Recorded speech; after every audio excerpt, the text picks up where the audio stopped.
that. Wrestle this and that. Brother Reed with Brother Don wanna wrestle this and that. Wrestle this and that. We talk about wrestling, it's a fact. I'm Brother Reed with Brother Don wanna wrestle this and that. We are back with Wrestle This and That. I'm your host, Brother Rick, and this is my co-host, Brother Don Juan. Yes, indeed. Don, it is time for our payback predictions. Every time I've been talking about this pay-per-view, I keep on calling it Fastlane. I don't even know why, but now I know it's payback. And that's what happens when you're living in a fast lane. Yeah, that's right. Okay?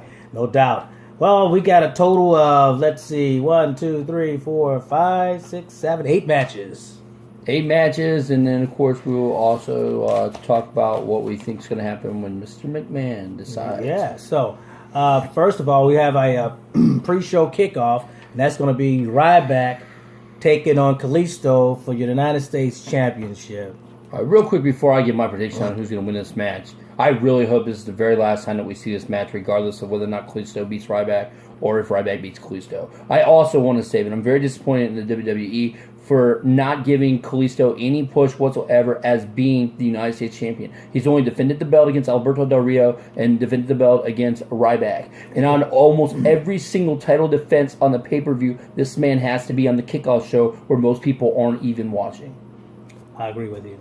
I agree 100%. With that being said, I believe that Ryback will walk out United States Champion, and I hope that his reign isn't very long. In fact, I'm going to be honest, I hope that he has it, he runs his mouth, and in Memorial Day, John Cena comes back and takes the belt. Well, I would say this. Ryback will win it because he failed twice to get it. As for John Cena taking it, not going to happen. I don't want to see that either. I agree that Kalisto was booked horribly, and every time he is booked, it's on a kickoff show when people are eating popcorn and hot dogs and before they get to their seats. Bad showing for Kalisto as the United States champion, and I think it really pulled away from him with him being a tag team. I agree. Into a tag team. I agree. And it should have never been on him if that's the way he was going to do it. Right. You can't bring him down as a tag team and then still have him wearing the United States Championship belt and never defend it. Right. Okay. Now, if that's the way he was going to do it, then he should have never been United States champion. But I do agree with Don that Ryback will win it, and we shall see coming payback. Real quick, it's not like I'm a big Cena homer or whatever, but I've talked about this on numerous shows. Whenever Cena has the belt, at least I know the title is going to be defended on a weekly basis and not just holding it for the pay-per-view. And the last belt that he had was the United States title. I like the Open. Like I said, it gave a lot of people opportunities. And I am going to hate Ryback as champion, as is almost everybody else. And it just would make sense that Cena would come back and want that belt and get it. He'll lose it quick. Trust me. Because no one is behind this new gimmick that he has without his straps on and he's showing his chest. Nobody's into it. I think what's killing Ryback is trying to be this tough guy role, and the big guy takes over the little guy. That's what's killing his push, and that's basically what's killing him as a character. I have really nothing against John Cena, but as for the United States belt, if you do that, if you was going to do that on a constant basis like Cena was, then I would make a TV champion. TV championship belt, and then you can defend that every week. That'd be cool too. Now, with John Cena doing that, that's all played out and is all past and is gone. So John Cena, hopefully, is going to get something new and maybe some new feuds that's going to interest us in. I don't want to see him holding another belt unless it's the World Heavyweight Championship belt to tie Ric Flair for the 17th time World Heavyweight Championship. Okay. Right. And our next match, Sami Zayn taking on Kevin Owens. This is going to be a tremendous all-out brawl between these two guys. I can't wait to see this. I can't wait to see these guys bring what they brought from NXT over into Raw and Payback in this pay-per-view. Yeah, I'm very excited about this. This is going to be knockout, drag out, off the road. Everything's going to be awesome about this match. I don't see how this one is bad at all. And in the end, I like Kevin Owens to beat Sami Zayn because I think Owens is a little bit more pushable And if you give Zayn the win, you start catapulting him, and Owens has kind of been on this like little bit of losing streak. Mm-hmm. And I don't think that Owens is a guy who can get lost in the shuffle, so I think that he beats Sami Zayn. Well, my prediction is Kevin Owens will win it, and that I agree that Sami Zayn, you heard me earlier, his push is too quick to become any type of champion or become on a winning streak against a person like Kevin Owens. I think that should have been a different build-up for these guys to clash, and to throw this out real quick, it's a little too early, especially for Sami Zayn. I don't take anything from Sami Zayn. He deserved what he gets. Okay, I just don't think he deserved that push. When it's all said and done, this is going to be a brawl for what they say, brawl for it all, or whatever. Yeah, brawl for it all. Brawl for it all. And when it's all said and done, as you said, Kevin Owens is more pushable than Sami Zayn. So we both agree that Kevin Owens is going to walk away the victor at Payback. Also, mark my words, that just because Kevin Owens beat Sami Zayn, that feud's not over. No, not even close. So. Maybe a back and forth thing. Maybe best 3 out of 2 matches, which would be great. Yep. On Monday Night Raw. Next would be Dean Ambrose taking on Chris Jericho. And we all know that when Chris Jericho comes back to the WWE, he's back to catapult a up-and-coming superstar. As he did CM Punk, as he did Fandango, as he did AJ Styles. This is just what he do. And he said it Monday Night Raw. That's what he do. He calls back and he catapults people into stardom. Now, I don't think you really have to catapult Dean Ambrose into stardom because people already love him. Right. But this match is going to catapult him into overdrive. Trust me. This is going to be a good match. I think it's a quick build-up. I think it should have built up over another pay-per-view, but it is here, and we got to deal with it. I look at this feud not ending quick, because if you end it quick, then it would be useless having this feud. So I look at Chris Jericho taking the victory over Dean Ambrose. All right, and this is our first disagreement. I think Ambrose is going to win. I don't know about this feud, how long it's going to last or whatever, but Ambrose has kind of taken the back seat lately. He still gets cheers and stuff like that, but I mean, like, as far as his stint since losing to Brock Lesnar, it's been pretty much, we're going to give you a television show. And that's kind of where like Miz was for a while. But it's time that Ambrose steps back up and to make things at Ambrose Asylum. And I do think that he will beat Jericho with the 30 deeds. Well, you got to look at also that the reason why he did that, because there was nobody for him to wrestle. I understand that. And then you put Jericho against him. It's going to give him a good match. It's going to catapult him even bigger. And the people that they had out there now for him to fight really wasn't worthwhile him getting into a match with, because he, like you say, he's a lunatic, and he wants someone that's going to hang with him and give him great matches. And who's not Chris Jericho? So I'm going with Ambrose. And I'm going with Jericho. And he's going with Jericho. So that's our first. All right, we got the number one contenders for the tag team tournament for the tag team championship. We got the Vaudevillains taking on Enzo Amore and Colin Cassidy. Big Cass, as they say. Well, I said earlier who I think should win, but I also know who's going to win, and it's going to be Enzo and Cass, because the crowd loves them that much. But do you let them win because the crowd loves them, or do you let the Vaudevillains win because they are good and a better team? I say the good and a better team wins. Unfortunately, Vince McMahon goes for the crowd pleasers. So I look at Enzo and Cass winning this tag team number one contender, and maybe going off into Monday Night Raw, or maybe into the next pay-per-view against the New Day.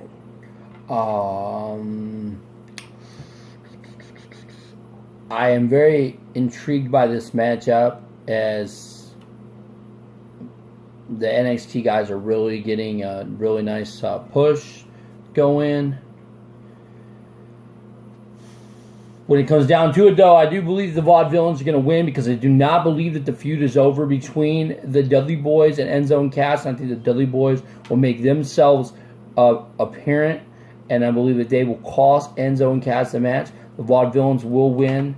The Vaudevillains very well also may beat the New Day and take the titles. Enzo and Cass will get through their feud with the Dudley Boys and then eventually get their opportunity and then win it. But I do think the Vaudevillains are going to win it first, so that right off the bat you don't have to have the immediate back and forth between Enzo and Cass and the New Day, although I can't wait for it. I can't wait to see what they come up with. Right. But I do think that the Vaudevillains will be successful in winning and also probably capture the WWE champions. And they will get the belts first before Enzo and Cass because they'll be stuck in their feud with the Dudleys. Well, we shall see, said the blind mice. Well, there's some blind mice out there. Oh, yeah, I totally skipped over that. That's all right. We're still in a single deal. Right. Dolph Ziggler taking on Baron Corbin. This is going to be an intense, good battle for Dolph Ziggler. I'm anticipating this match also just to see Baron Corbin win and beat Dolph Ziggler. Yes. I think he's getting a good push since after WrestleMania winning the Andre the Giant Battle Royal Memorial.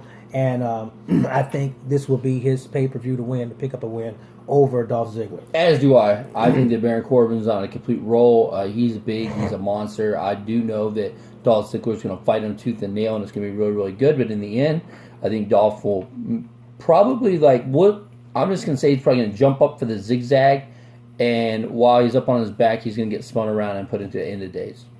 No matter how you get it, he's going to get the He's going to get the end of days. It's going to be the end of the days. It's going to be the end of the for days Dolph for Ziggler. Dolph Ziggler, definitely. And Baron Corbin's going to get a big win, and this is a guy who's very pushable, and so I like it. Yes, well, and Vince has pushed big guys.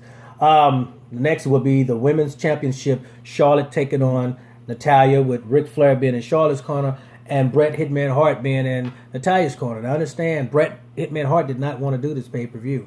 He only did it because of Natalya. He basically went on WWE.com and said, hey, I did not want to do the pay-per-view, but I did it for Natalya. Okay, so I would say for you to come back and do that for her, it was nice, but it's still not going to propel her to a win. Still, women's champion, Charlotte. I like your technique here. Finally, we're going to pick Charlotte to win so that maybe she'll actually lose. I actually do believe that this is the pay-per-view that Charlotte does lose the women's title. Okay. And I've been saying this for 7 pay-per-views straight, it seems like, since she's won it. I have a little bit of logic. I don't think that it's going to be the end of the feud, and I do think that Charlotte's going to win it back. I do think that Natalya is going to win in front of Bret Hart and get a little celebration with Bret Hitman Hart and her with that title.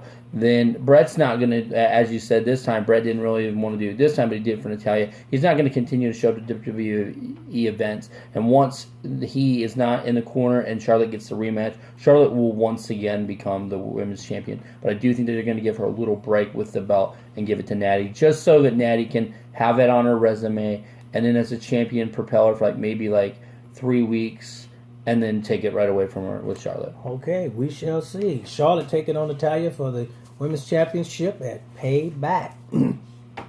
Intercontinental Championship, The Miz takes on Cesaro. Man, this is a quick match that Zack Ryder lost right after WrestleMania. He loses it to The Miz with an upset. He gets his second match at SmackDown. He loses that. Then all of a sudden, here comes Cesaro. He comes out, and now they're into this little battle between Miz and Cesaro. You made Miz a champion for a reason, and you brought his wife back for a reason. Not just for them to lose. Right. But you also basically guaranteed Cesaro a belt when he wasn't hurt, and you never gave it to him. So now you're in the midst of what's best for business. Cesaro is best for business. Miz is best for business chasing his Intercontinental Championship with his wife. I'm looking at an upset of Cesaro walking out the Intercontinental Championship, something that he deserved months ago before he got hurt. I 100% agree that Cesaro is deserving of the Intercontinental title. He's actually deserving of being in the title picture. I really hope, and I am going to predict Cesaro to win, but I really hope that he wins. I don't want to see him lose to Miz, honestly. I know that Miz's character is going in the right direction. It doesn't mean he can't put on a great match with Cesaro. Right. And then maybe even get a rematch down the road. But it's time to put a strap around Cesaro's waist. It's been that way for a very long time. The man dominates matches, but yet you have him, you had him lose all the time. But he was the main participant in the match as far as carrying everybody. That's great. And I do totally expect for him to. And what I love so far since he's come back, we haven't gone with the sharpshooter. We've been neutralizing everybody, and that's great. awesome. And I think it should continue. And I do think that it continues on Miz, and then gets a 1, the 2, and the 3, and the Cesaro session goes nuts. And I'm very excited that the WWE has hopefully chosen to put a belt around Cesaro's waist so that he can do some great Plus, things. he looked good as a champion. Absolutely. He's smooth and clean. So, main event. The World Heavyweight Champion Roman Reigns taking on AJ Styles. I'll get quick and to the point to this. You have Anderson and Gallows, and you have the Usos. I look at both interfering in this match, with Roman Reigns picking up the win and continue being the World Heavyweight Champion. AJ's not losing it. AJ losing the match. But I also see AJ going a little toward the Bullet Club with the Usos interfering. This is going to be a good match just to see how it goes. Who interferes first, who interferes last. But rest assured that Roman Reigns is going to walk out, still WWE World Heavyweight Champion. But it's going to be some chaos, and it's going to be some interference from both sides. Okay, I am with you with the result. I am with you that Roman Reigns will keep the belt. I have a little bit different outcome. I do not believe that the Usos get involved. I do not believe the Usos get involved. I believe Roman said, hey, it's one versus all, that he does not want his people in there. I do believe that Anderson and Gallows will come out to ringside. I do believe that AJ Styles will tell them to go in the back, that he doesn't want them. Basically the same ending of Raw is what I do believe that we are going to get at the pay-per-view. I believe that AJ will tell Anderson and Gallows to leave. And when he turns around, he'll get hit with either Superman punch or the spear, and Roman will keep the belt. Thus, transcending into Monday night, where AJ Styles will be having his interview and call out his friends, Anderson and Gallows, and say, you know, you guys came out, you guys cost me a match that I was totally in control of. Anderson and Gallows will say, our bad. AJ will be part of the main event, the last match of the night. And as he's in that match, Anderson and Gallows will once again come out. AJ will again say, I don't need your help. AJ then will be beaten down by Anderson and Gallows, and they will be led by Finn Balor. No. And Well, that will be your Bullet Club. First of all, we do know that Finn Balor is not the NXT champion no more, but I don't see him being called up that quick. First of all, you got to mend the whole team first before you bring him in, Finn Balor in.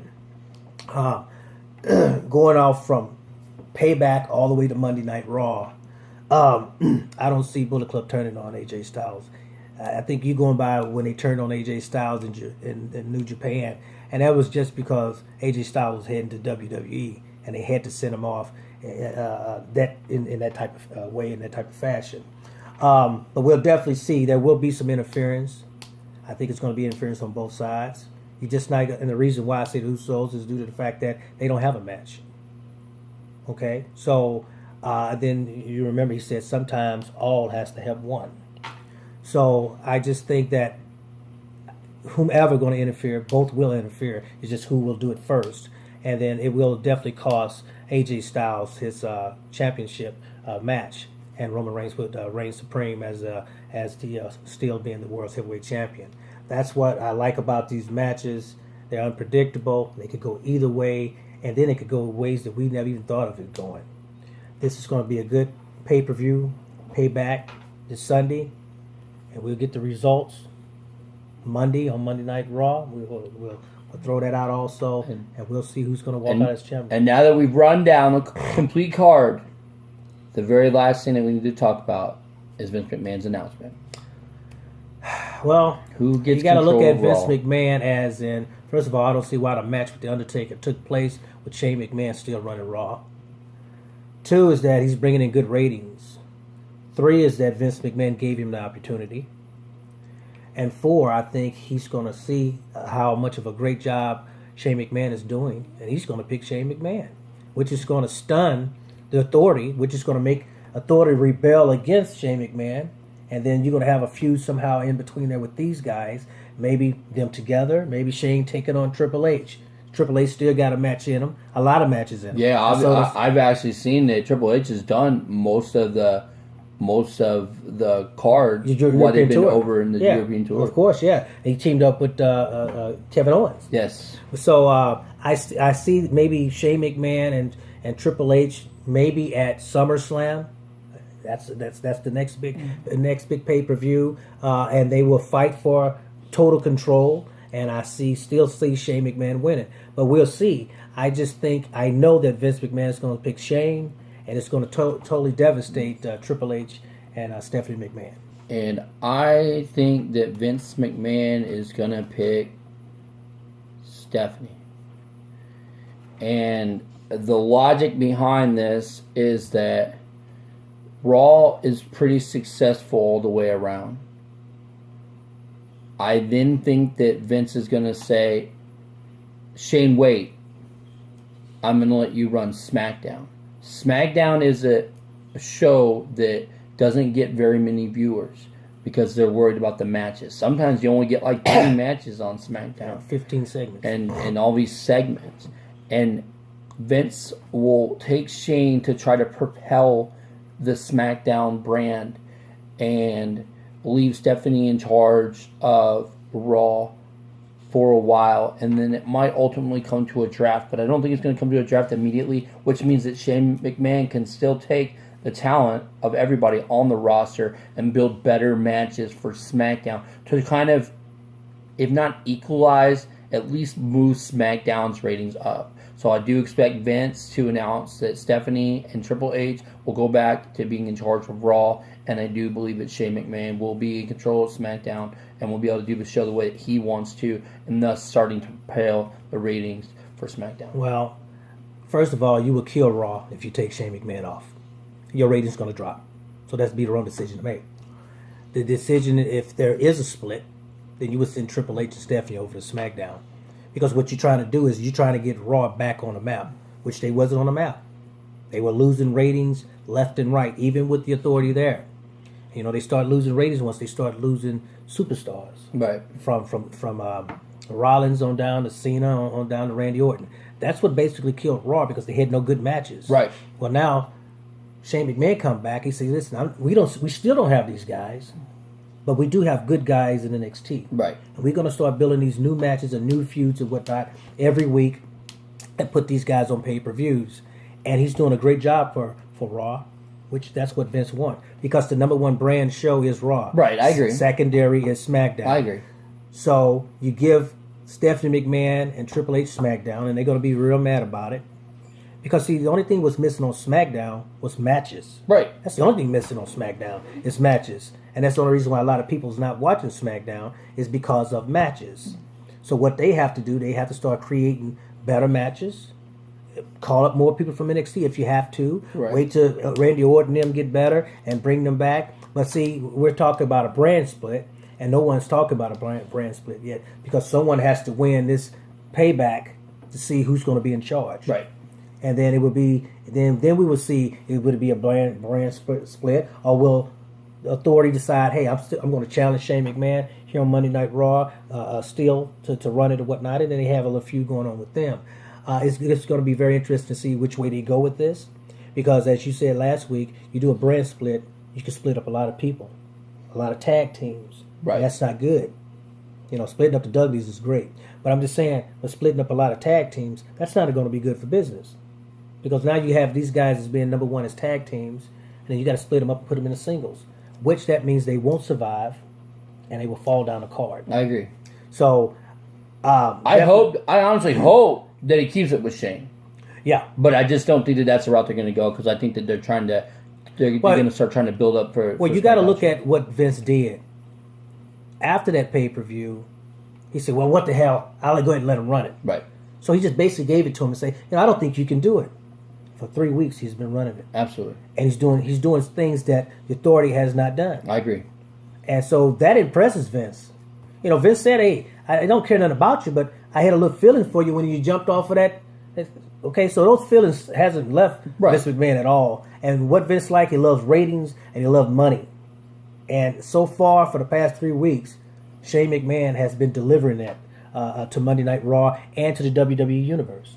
So we'll see. I mean, it'd be a spin if Stephanie and them will get it, and then you say, okay, now what is Shane going to do? Right. If they don't do this brand split. Yeah. What happens there? Because, see, he was going to walk away, and Vince gave him the opportunity. Right. Okay? You don't outshine me. I'm going to let you roll it, and I know you can't do it, and now you done proved to me you can do it. So it's going to be up in the air thing to see who he gives it to. You say he's going to give it to Stephanie. I say he's going to give it to Shane. And like we said, people, hey, this Sunday, Payback. It's going to be good. Remember, It's going to be good. WWE Network, $9.99. $9.99. You get this one for free. Because first month's always free. And know that SmackDown will not be done due to Don taking off for his grandfather's funeral. Like we said, our condolences go to him. And then we'll be right back up and at it at Monday for Tuesday for Monday Night Raw and for the Payback predictions. And heck, who knows? We might even give you live SmackDown footage because after Raw, Tuesday night, Kansas City. So I believe Raw is in St. Louis. Raw's so going to be in St. Louis so because they're coming right out of Chicago, right down to St. Louis. And then, my hometown is Illinois. So he's going from Chicago and then he's going to St. Louis, which is right down the street from us. And then they come in there Tuesday for SmackDown Live taping for SmackDown. And we may get superstars and we may get a lot of things. Yeah, perhaps. I mean, like Rigo and I are going to go up a little early and see if we can't find some of the wrestlers setting up backstage. You know, like I'm really hoping that we might see Becky. Well, if we do see Sasha, I may be going to jail. But don't take that, Don. Please don't take that. Right. Because I may steal a kiss. It's a possibility. You're right. And she may slap her face and put me... and break my back, but hey, it doesn't matter. He be holding me back, and they still got the camera on me, and my lips all puckered up. But we're definitely going to get out there and see what we can do and who we can see and what autographs we can get. And I'm taking my son, very first time, and he's taking his nephew, and it's going to be a blast. And we're also going to take the big dog, Randy Seeley. He's really hoping New Day's there. I'm really hoping New Day's there because they weren't there last live show that we went to. Yeah, it'd be nice for them to be there, even though we are talking about SmackDown. So, ladies and gentlemen, hey, we better have more than 4 matches. That's all I'm saying. And no segments because I don't feel like looking at Big Tron and looking at a backstage. Yeah, because you know the worst part. If you haven't been to a live event, you can't even hear. Yeah. You just see them back there doing this. Win belt. But like we said, hey, perhaps we see a new champion. We see a lot of new champions. You got 3 championship belts on the line, so let's go SmackDown. Bring us a good card. Bring us something. Bring us Shane. Yeah. That's what I'm saying. Bring us Shane. Get us good matches. Now you know why I picked Shane. We shall see because this is going to be on Thursday SmackDown. So definitely, hopefully we can get on camera. Perhaps. Be like, wrestle this and that, baby. You know what I'm saying? And maybe we can get an interview or something. I could beg somebody to give me an interview for about 5 minutes or something like that. But we're going to try to do whatever we'll we settle can for do. 1 minute and 30 seconds. Yeah, just say hi. Yeah. Hey, no. Just say, wrestle this and that. That's all you got to say perfect. for it. Bam. Matter of fact, that's what I'm going to go for. I'm saying, I don't even want to interview. If you could just say, wrestle this and that in between me and him, and we're doing this, hey, man. You guys will be jealous. That's all I say. But hey, I'm Brother Reek. I'm Brother Don Juan. And guess what? We're out of here. Later, guys.